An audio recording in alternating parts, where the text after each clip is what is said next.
Couple of questions. Sure. So going back to the original win that you were talking about. Yeah. You were you're clearly uncomfortable making that call, right?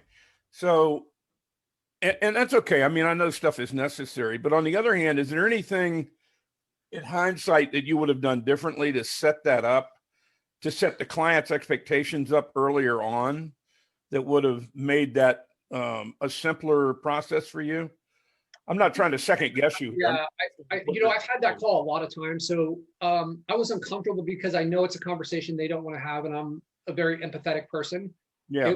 I wasn't uncomfortable from like I don't know. I feel pretty comfortable communicating. So I set the expectations from the beginning that as this grows, the price adjusts. So it wasn't going to be a shock to him in that regard. It's just when I've had this conversation in the past and I can hear it's just, there's a lot of times I'll talk to the client and they'll be like, man, you guys are killing it. Everything is awesome. We love it. We're so happy. And then this conversation, the tone is just very different. Yeah. Where it's like, yeah, I get it. It makes sense. You guys are doing really well. It's just not a conversation I really enjoy. I enjoy after it's over and I'm like, okay, now we've tripled it. But what was your pricing methodology for this guy? Well, we have a minimum that that's how it starts out with is I'm just and I think I've shared this before, but I've learned a lot over the last year and a half. How we did it in the beginning was I would set a minimum and we just kept on moving our minimum up, right? Because it's as a company, not for a client. I'm sorry? You were continuing to move your minimum up as a company minimum. Like you're going to find that your clients are going to be around, they're going to start off at your company minimum. Right. And I don't feel like our close rate has gone down and Jeff and I have actually changed that. So now we're looking at, we're restructuring things, but if I had to do it again, my company minimum would probably be at least $3,000 a month now.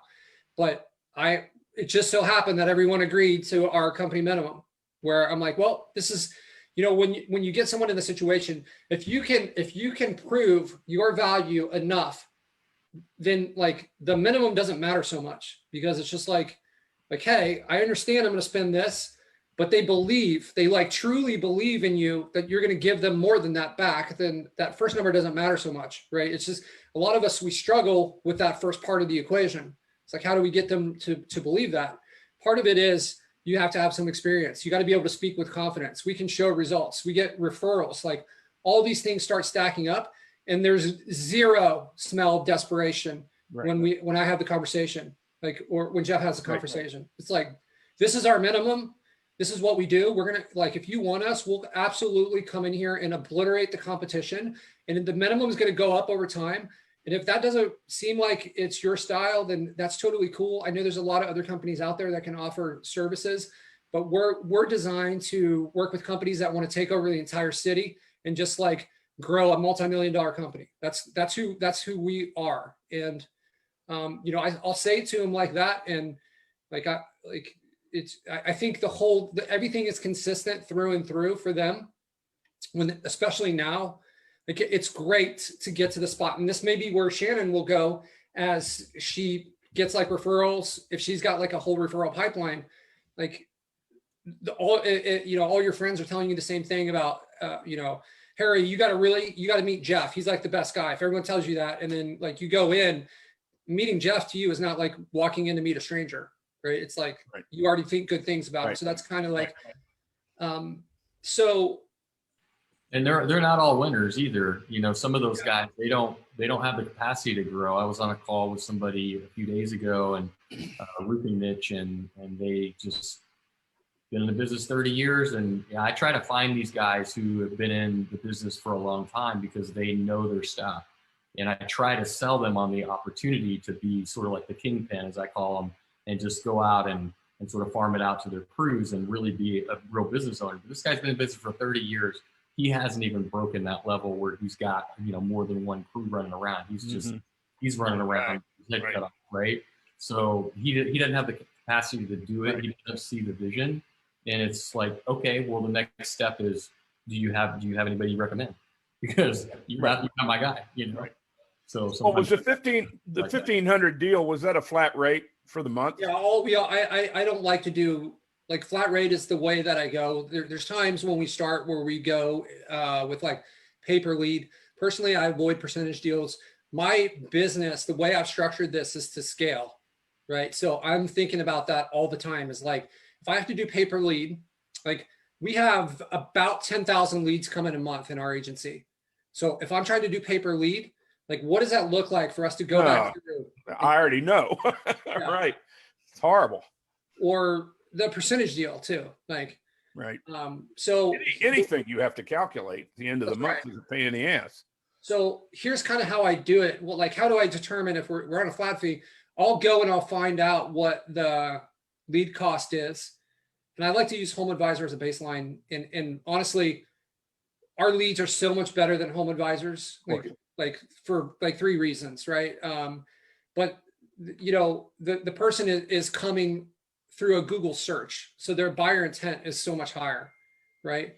It's not a it's not a shared lead, right? And the leads are coming directly to them in real time, right? So there's 3 reasons make our leads a lot better, but I'll use it as a baseline. These people are used to paying for Home Advisors nonsense. So then I can calculate, okay, like if I sent, like with this guy, the lead value is between $60 and $100. We sent him 100 leads. So that should be like, whatever, $7,500, I guess, would be the average. We took it, I told him like, this could easily sell for 6,500. I don't want to like spike this on you or drop a bomb on you. I want you to have a great deal. So we put it at 4,500. And I mean, I'm okay with that. The sites weren't that tough to build. Yeah, maybe I could redline them and get them at a bigger number. Right. But it becomes mailbox money when you don't redline them, where it's just like these people aren't on the threshold of like where this is profitable or not profitable. They're in like the referral zone too. Like he's now, if you give them like a really good deal, like they want to refer people, right? If you're like, Want to make you happy. yeah. And you know, one of the lines in the language that I use when I'm talking to my clients a lot is, look, I know right now you probably view us as like a marketing lead generation company, but we've grown a big business. And I view this as more of a partnership where I'm like, how can I help you? Like, what can I do? So if you got like technology problems, whatever it is, like, I'm like, just let us know. Like, you know, we've grown a big business. We've scaled, right? I've got 32 people that work for me, and that didn't happen overnight. That happened because we had systems in place and we set things up. And like, I went to business school. And then after that, I've studied books. I've been to seminars. Like, so all this knowledge, the knowledge that I share with you guys is some of the knowledge that I like to share with my clients too. Is like, how can we be of service to these clients? And if you do that and you're not redlining them, I find that, and you deliver, you just like really crush it for them, referrals really just start to come in, right?